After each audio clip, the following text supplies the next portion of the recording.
Shalom Brahá, boa tarde para todos. Pergunte ao Rabino. Hoje estamos aqui com o nosso querido Rabino Goiber, o Hillel. Shalom Brahá. Shalom Brahá. Aí. Eu sou baixinha, então para uns tem que ficar mais alto, para mim tem que ficar mais baixinho. Então, o nosso querido aluno do Rabino Goiber, Rafinha, lá de São José dos Campos, ele pergunta por que em uma determinada parte da reza está escrito atá,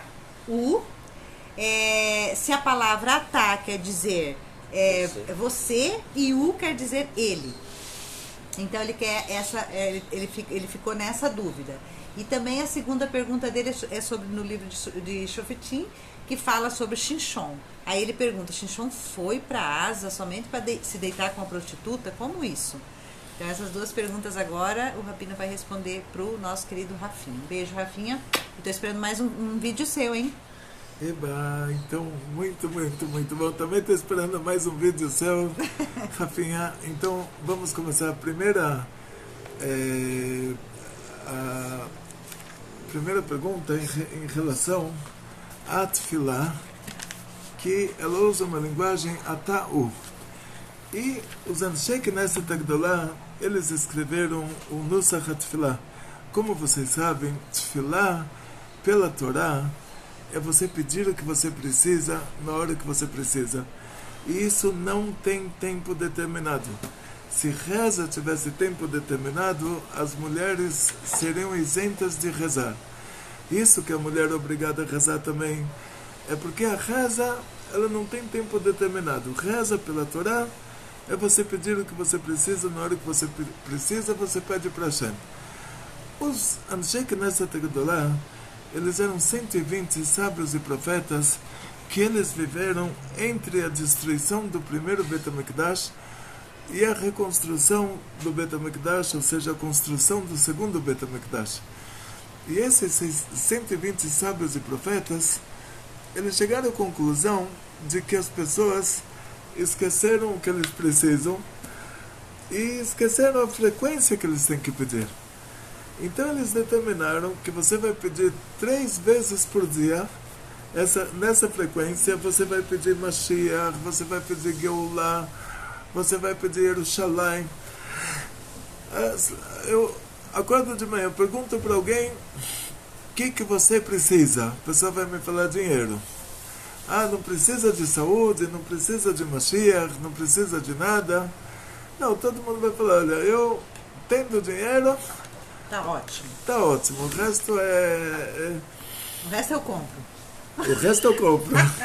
Resultados. Então, na verdade, os Anshe Knesset Agdolá, traduzido como os homens da grande assembleia, e que eles eram esses 120 sábios e profetas, eles fizeram o que a gente chama de Nusach HaTfilah. Nusach HaTfilah quer dizer o roteiro da reza.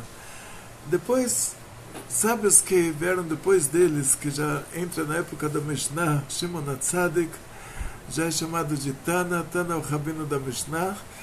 Depois entra na época da Gemara, o Amorá, que é o rabino da Gemara, são chamados de Amoraim. Ou seja, assim, a diferença o Anshe Knesset Agdolá, os homens da grande assembleia, tipo, você imagina, eles são os diretores da comunidade judaica que ela estava em sua totalidade na Babilônia. A Babilônia foi invadida pela Pérsia, então a comunidade judaica estava em sua totalidade na Pérsia. E aqueles 120 sábios e profetas eram os líderes do nosso povo naquela época. Depois chegou a época da Mishnah, que já voltamos para a Terra Santa, mas aí o povo ficou parcialmente. Uma parte do nosso povo continuou na Babilônia, que pertencia à Pérsia, e outra parte voltou para a Terra Santa. E nessa época o Alexandre o Grande, o rei da Macedônia, o rei da Grécia Antiga, ele lutou contra o Império Persa, pegou a Terra Santa, pegou a nossa terra. E o Shimon HaTzadik, ele era o último dos Anshe Knesset Agdolá, ele era o número 120 dos homens da grande assembleia. Então você pega 70 anos, tivemos 120 sábios e profetas, ele era o último desses 120, e ele já, o que ele fala já é Mishnah, já é porque Avot, Shimon HaTzadik já é Mishnah. Então o rabino da Mishnah ele é chamado de Tana. O Tana, tipo, ele é um estudioso da Torá, é como se você traduzir para o português assim, um estudioso da Torá, pessoa que revisa o estudo dele o tempo todo. Centenas de anos depois, vamos dizer assim, uma época que varia mais de 300 anos entre o Shimon HaTzadik e a Gemara, e aí você chega na época da Gemara, que o rabino da Gemara já é chamado de Amorá. Amorá, o que quer dizer? Imagina um rabino velhinho, que ele fala baixinho, e do lado dele tem alguém que repete as palavras dele bem alto. Isso é o Amorá, é o título que eles receberam. Sempre eles falaram, olha, nós de nós próprios, nós não temos nada, nós só estamos repetindo bem alto o que aqueles que nos antecederam disseram, nos contaram. Depois você vai ter uma época de novos sábios que depois da Gemara, Maranan, Savoraim e Geonim, e eles foram acrescentando partes nas rezas. Então cada reza está escrito de uma maneira bem genérica quem fez ela. Por exemplo, o Lechadodi foi feito em Tzfat na época dos cabalistas, e você vê várias rezas no Siddur que elas não eram da época dos Anshei Knesset Agdolah, que lá a gente fala sobre Tfilat Amidah, ou elas não eram da época da Mishnah, que você fala sobre as Brachot, que nós falamos antes do Shema e depois do Shema, e todas as bênçãos matinais, ou seja, na Gemara você já encontra todo o Birkot HaShachar, e tem várias coisas que vieram depois. A linguagem que esses sábios usaram é a linguagem que o povo consegue entender. Ou seja, muitas vezes nós lemos no livros de Halachá, o Bet Yosef, Rabbeinu Yosef Karo, ele falava árabe e falava hebraico. Então você vê que alguém que fala árabe, que está escrevendo em hebraico, vai mais para hebraico, enquanto que a pessoa que fala Yiddish escreve em hebraico, você vê que ele pensa em Yiddish e ele escreve em hebraico. Você vê que o hebraico dele não encaixa certinho, não é hebraico fluente, é hebraico já traduzido. Você vê que ele está pensando numa língua e falando na outra. E na linguagem das pessoas da época antiga, quando você falava, você vai falar sobre Deus, Atau, você, ele. O que quer dizer você, ele? Isso, eles escreveram isso, não é coisa que a Torá escreve, os sábios que escreveram a reza, a expressão é, você é aquele que, como você fala no português, você é aquele que todos amam, você é aquele que todos, você é aquele que existia antes do mundo ser criado, você é aquele que existe depois do mundo ter sido criado, você é aquele que... Então, quando você pega Atau, quer dizer, você é ele, você traduzindo para o português, você deveria traduzir, você é aquele que. Mas na tradução, a tradução que a gente tem aqui, eles nem chegaram a traduzir isso, simplesmente, vamos lá, Atau, Atau Atzilan Ibralam, quer dizer, você é aquele que existia antes do mundo ser criado. Eles traduziram tu eras antes que o mundo fosse criado. É um português bem Lusíada, bem do Camões. Sim. Camões, eu li uma vez, o meu pai era professor de línguas mortas, então ele tinha odes de Anacreonte, odes de Epícuros, todos esses que são citados na Gemara, ele tinha no original, no grego antigo, e tinha o livro do Camões em casa também. Aí, uma vez eu fui lá, li o livro do Camões, e era uma língua assim, um português desses, né? E aí o Camões dizia, fui mau e fui castigado, pois assim que só para mim o mundo está consertado. Me ficou essa frase na cabeça, né? Tipo assim, me lembra assim, umas passagens. Então, o português aqui não é português PT, não é português BR, né? Tem português BR, não sei, tem português assim, Guiné-Bissau, Guiné Equatorial, Timor-Leste, português PT, português BR. Só dentro do Brasil já tem um monte, né? Tem vários sotaques. Então, esse português aqui, você vê que o que ele traduziu não é a linguagem falada. Como né? você estava falando do Pirkei Avot, né? Pirkei Avot. Então, no hebraico você vê uma letra Yud. Aqui o Abba falou uma coisa muito, muito certa, ó. Pirkei, né? Pirkei. Mas aqui no tá... hebraico tem o Yud. Pirkei. Cadê o I? Né? Assim, por isso que o Abba ele bate tanto em cima das traduções. Cuidado com o que você está lendo. Às vezes tá... Agora, o que me parece ser é assim, é que a pessoa que fala árabe, ele não fala o ei, ele fala e, tudo vai terminar em e. Então, pode ser que os judeus chegaram da Síria, do Líbano, então falaram por quê? Pode ser isso, né? Sim. Então, para facilitar o entendimento deles, traduziram assim, mas agora os filhos, os netos, né? Porque a independência da Síria já foi faz tempo. Sim. Agora os netos já leem isso, eles leem isso como se fosse uma tradução errada, né? Pode ser que aqueles avós, para eles, era o sotaque deles, assim. Agora, a gente fala português, você vai para uma banca de jornal, você precisa estar com prisão de ventre, você precisa ficar 1 hora dentro do toalete. Então você vai numa banca de jornal, compra uma revista Caras para saber quem ficou rico no Brasil, quais são as últimas fofocas, compra uma revista. Aí você fica com a revista lá 1 hora no toalete e o português da revista é o português falado. Não é esse português aqui, esse português é do Camões, lá no livro do Camões era assim, tu és, vós serás, é todo português do Portugal de 500 anos atrás, português PT, mas naquela data não é o português falado, assim, ninguém vai falar hoje, tu és. Não sei, vamos dizer assim, nos lugares onde tem as comunidades judaicas, que é São Paulo, Rio de Janeiro, não é a linguagem usual. Não sei como é no meio nos lugares assim distantes e que ainda Rio Grande do Sul usa bastante o tu és. Tu és. Eles falam. S com S mesmo. Tu és. Tu és. Então tu pode ser que aqui. Tu vais.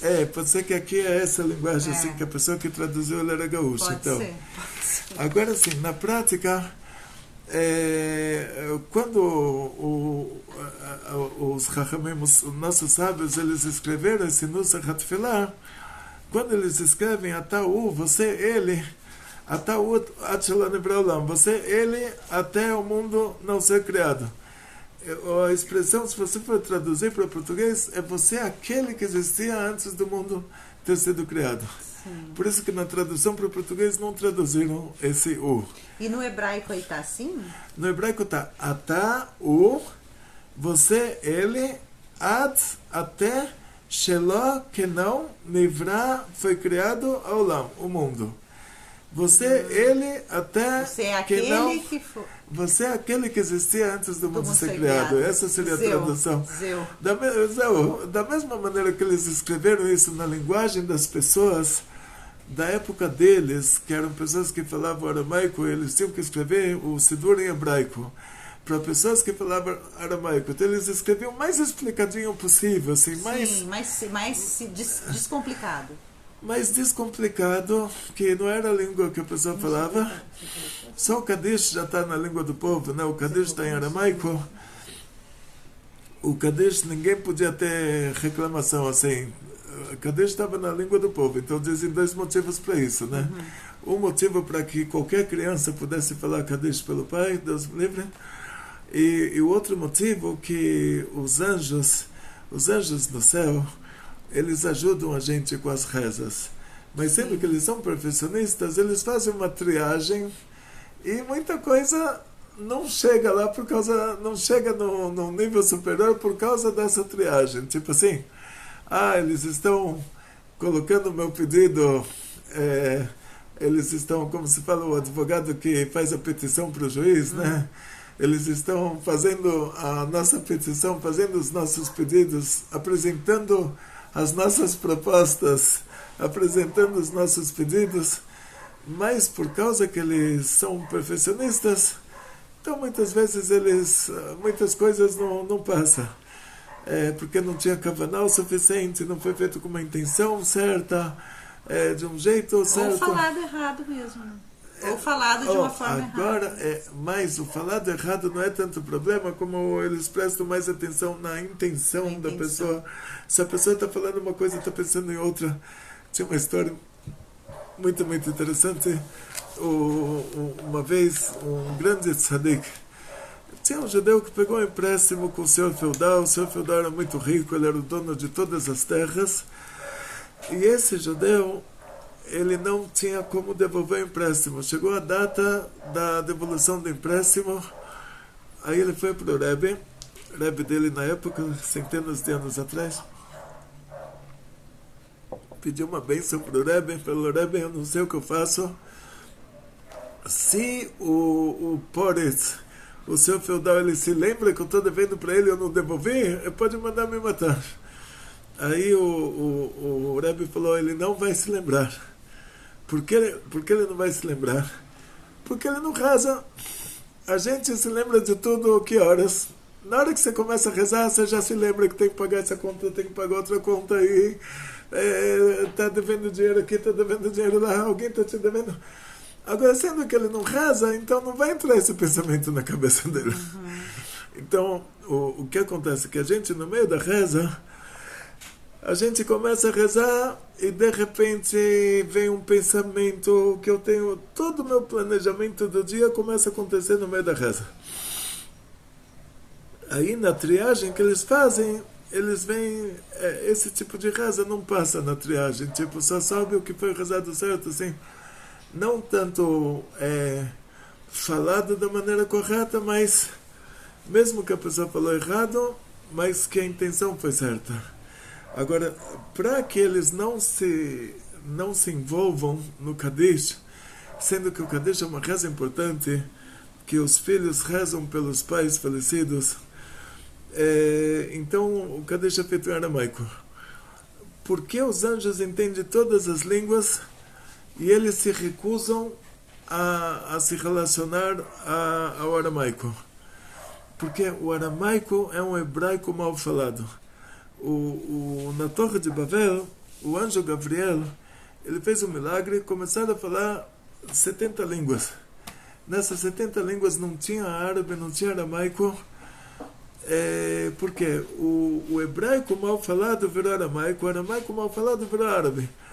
Então os anjos, eles veem isso, vem a pessoa falando o aramaico, foi uma coisa tão...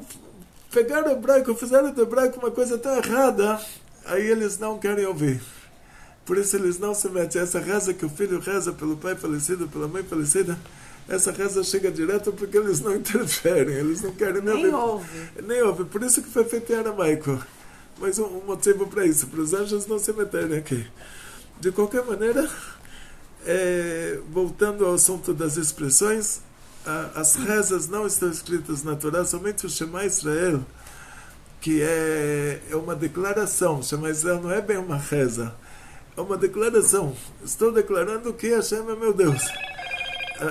Ele aparece como reza, mas ele não é uma reza, é uma declaração. O que é reza mesmo da Torá, o Birkat Hamazon, está escrito na Torá: Ve'achalta, ve'savata, u'verachta. Você vai comer, você vai ficar satisfeito, você vai abençoar, mas não está escrito o que tem que ser dito. Aí o que tem que ser dito, nossos sábios escreveram. Então, tudo que você encontrar escrito na reza, de uma maneira que aparentemente você fala: por que está escrito assim, não está escrito assim, são coisas que... Parece contraditório. Parece contraditório, são coisas que nossos sábios escreveram na linguagem das pessoas da época deles. As pessoas da época deles falavam assim. Então, por que eles escreveram dessa maneira e não escreveram assim, linguagem literal? Porque a Torá te ensina que você tem que facilitar para as pessoas, você tem que colocar asinha na xícara.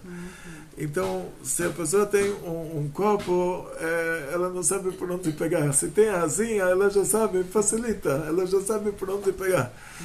Então, na prática, assim, a Torá se usa expressões desde o começo do mundo. Está escrito na Torá, com o suor da sua face, você vai comer o pão. Então o que quer dizer isso? Que você tem um pãozinho, antes de comer o pãozinho, você dá 3 voltas no quarteirão. Sua bastante. Sua bastante. Aí você esfrega o pão no suor da face e aí você dá para sua criança comer. Deus me livre. Deus me livre. Então, o que é com o suor da sua face? Quer dizer, com o seu esforço, com o seu trabalho. Então, sendo que a Torá já usa expressões, nossos sábios entenderam que eles têm que continuar também nessa linha e usar também as expressões. E por isso eles facilitaram para as pessoas, escrevendo a reza, usando essas expressões que as próprias pessoas usam.